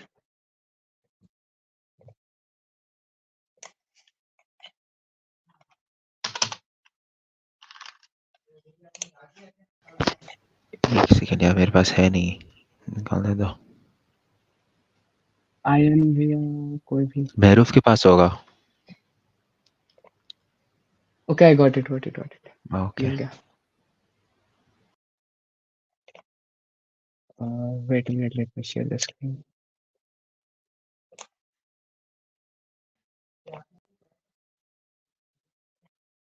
Scan it, guys, and please give your valuable feedback. After giving the feedback, you guys can leave the meet.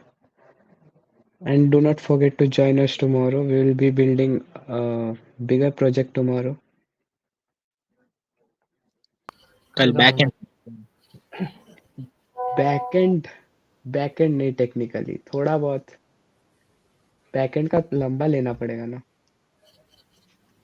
ठीक है तब मैसेज You बॉक्स में guys, लिंक चला गया, वहाँ से भी कर सकते you हैं। guys want us to take backend sessions? हाँ। जो भी सेशन जिसमें भी बट वो इंटरेस्टेड हो। हाँ भैया, एक बैकएंड सेशन भी हो जाता तो। बट वो सेक्शन थोड़ा मतलब लंबा होना चाहिए, हाँ, क्योंकि हाँ। डिटेल में बताना जाना चाहिए, क्योंकि फ्रंट हैंड इजी रहता है, बैक हैंड थोड़ा डिफिकल्ट होता है। मजा बैकएंड में ही आता है ना। फ्रंट हैंड तो कोई भी निकलवा लेगा चैट जीपीटी के थ्रू, बट बैक हैंड थोड़ा हाँ, डिफिकल्ट है। ट्रू। बैक हैंड में वैसे क्या क्या सिखाया जाएगा? क्या क्या सीखना है आप लोगों को बताइए, कोई तब आइडिया नहीं सिखाया है। जाएगा। तो थोड़ा बहुत आइडिया था कि 3 चीज़ यूज़ होता है। बैक हैंड में क्या-क्या यूज़ किया जा सकता है? बैकएंड तो बेसिकली भैया अब क्लिक्स होता है ना। क्या बैकएंड? मतलब बैक जैसे हैंड एक सॉफ्टवेयर है तो उसमें अगर कहीं पे भी माउस कर्सर क्लिक होगा तो उससे जो फंक्शन होगा वो बैकएंड का कोड होगा ना। नहीं, बैकएंड इज नॉट दैट। यदि बैक हैंड ईज़ी होगा ना, मज़ा आएगा ना, तो पक्का 3-4 महीना प्रैक्टिस करके अच्छे लेवल पे चला जाएंगे। बैक एंड का आइडिया नहीं है। कल से ज्यादा आज का मीट इंटरेक्टिव था, इतने कम। नहीं, कल में उतना मज़ा नहीं आया, आज थोड़ा बहुत ठीक लगा। हाँ। कल बोरिंग जैसा आज लग रहा था, पता नहीं क्यों। आसिफ डायरेक्ट भाई शॉट्स हम लिया जा इधर ही रहा है है। यार। नहीं मतलब कल थोड़ा बोरिंग भाई कल स्टार्टिंग में ऐसा ठीक कल ऐसा क्या हो गया यार? ठीक था, खराब नहीं था, मतलब बोलने का तरीका था ठीक ही था, मतलब ठीक, प्रोजेक्ट वगैरह क्या नहीं था। मतलब भाई, क्या क्या मतलब? पसंद नहीं आया यार बोलने का तरीका? Was I कल being too fluent? Boring type में हो गया था भैया थोड़ा। Okay. कल थोड़ा अच्छा बड़ा प्रोजेक्ट लाना, हम लोग कुछ सीख पाए, मजा आएगा। और guys, आज का प्रोजेक्ट ठीक था, मतलब अच्छा लगा। समझ में आया हाँ, बेसिकली कैसे काम कर रहा है कैसे। बहुत ज्यादा। हाँ लिंक्डइन पे पोस्ट करके GDGC on campus AEC tag कर देना। ठीक है, कर हम लोग दिया ले था फीडबैक। और किसी को कुछ बोलना है? नहीं, अब तो कल का देखते हैं, कल क्या होता है। कल भी आज का भैया 7 बजे से ही रहेगा। लास्ट का 1 क्या घंटा था कल आज भी का। 7 बजे से ही रहेगा। हाँ हाँ, कल भी 7 बजे से। ठीक है।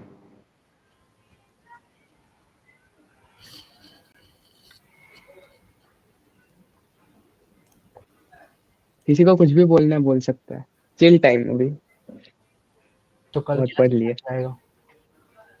कल क्या होगा? कल लाइव प्रोजेक्ट बनाएंगे हम किस लोग। टाइप का? थोड़ा बेसिक से थोड़ा ऊपर, उतना भी हार्ड लेवल का नहीं। साइट मतलब वेबसाइट टाइप का या कुछ गेम वगैरह? वो हम लोग अभी तक कंफर्म नहीं किया। एक्चुअली हम लोग का प्लान था कि कैसे मतलब तुम लोग इंटरेक्ट कर रहे हो नहीं, वैसे हम लोग का प्रोजेक्ट बनाने का सीन था। तो आज रात को देखते हैं, मेरा और आसिफ का डिस्कशन होगा वेबसाइट में कैसा प्रोजेक्ट बनाना है। होगा, गेम वगैरह ही बनाना चाहिए। तुम लोगों को क्या Hopefully, चाहिए? गेम वगैरह बनाना। भैया वेब कुछ ऐसा जो कि लिंक्डइन पे डाल सके as a project, interesting type. so game okay related ही होगा, टिपिकल try गेम। करेंगे। Okay.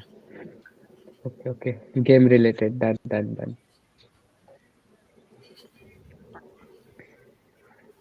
ये तो डेली डेली आना चाहिए, डेली सेक्शन होता तो मजा भी आता। हफ्ते में 3-4 Daily session. डेली सेशन भाई। I हम लोगों को कुछ आइडिया ही नहीं। टू मच सिंसियर भाई। फर्स्ट ईयर से हो? कौन से डिपार्टमेंट? BCA इंट्रो तो लिए ही नहीं। चलो इंट्रो दो। BCA से है। VC nice. ऐसे इंट्रो दिया जाता है? मेरा नाम तो लिखा हुआ आता है। भाई मेरा लाइन कॉपी पेस्ट मत करो। Flappy bird. ओके, देखा जाएगा। वेबसाइट में बोरिंग टाइप का हो जाएगा, बट वेब डेव का ही रोड ये वेब डेव का ही बूट कैंप है राइट? तो हम लोग अभी वेब डेव पे ही फोकस करेंगे फ्यूचर्स में। अगर वेबसाइट ज्यादा एडवांस गेम बनाने तो आदित्य भैया से बात किया जाए। हाँ, तो सेक्शन लिया करिए ना, हम लोग आएंगे ना, देखने में मजा आएगा। मतलब उनका लॉजिक वगैरह अच्छा लगता है देखने में, जो लॉजिक लगाया जाता आदित्य भैया डिमांड आ रहा है कुछ। है। वरना कुछ अपना पर्सनल बनाइएगा ना, तो उसका लिंक वगैरह दे दीजिए, हम लोग ज्वाइन करके कभी बैठे हुए रहेंगे। आप बनाते हैं, हम लोग देखते रहेंगे, कुछ डाउट होगा तो पूछ लेंगे, Okay. क्योंकि हम लोग सीख जाएंगे उसमें ज्यादा। Unreal Engine यूज करके क्यों बनाते हैं? ठीक। आसिफ बनाएगा, आसिफ को अच्छे से आता है। नहीं भाई, हमको नहीं आता है, हमको फ्रंट वो एंड भी तो नहीं कल आता बोले यार। थे, जावास्क्रिप्ट मेरा पार्ट नहीं है। कल ही तो बोल रहे थे कि जावास्क्रिप्ट मेरा पार्ट नहीं है, वो भैया बताएंगे, कल जो आएंगे।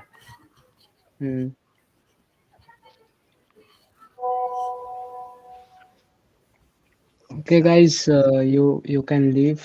The meet is concluded. चलो ठीक है, मैं चलता हूँ। Good night good night everyone. Guys. Good night, good night, good night.